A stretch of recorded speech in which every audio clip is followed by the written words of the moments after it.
तरी काही कसे मजेत माझे अग्रगोले. तर सकाळ सकाळी कॉलेजला झालो तर प्रत्येक बाई भेटला. कॉलेजला झालेला पहिली व्हिडिओ लगेच चेतनला घेतला. मग कॉलेजला ही समती पोरं बघा साईडली लगे उभे होते. मग गाडीत मोबाईल ठेवला. बघा 11 जणांचा मोबाईल असताना आमची लाली व्हायची गाडीत.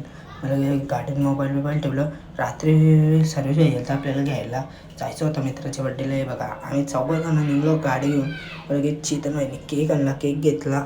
गाडी तिथं साईडला लावल्यानं निघलो आम्ही केक घेऊन. हे सोमबाई लगेच समती निघलो. लगेच सर्विस भाई बोलला आपला जा पियुषला घेऊन ये. पियुषला घ्यायला गेलो रात्री. पियुषला घेतला. मग लगेच संधी आम्ही परवाशी बसलेलो. लगेच दक्षभाई आपला केक कापायला लागला. हो भाई दक्षभाई आपला केक कापला. मग परत बसलो. नाश्ता केला मग गेलो धाब्यावर. दक्षभाईने धाब्यावरून सगळी पोरं पबजी गेलो होती. जेवलो ना निघलो. तर त्यावरून दक्षभाई बिल पे करून येत होता. मग लगे लाली भाईने आपल्याला घरी सोडला. घरी गेलो तर तिथे बिल पे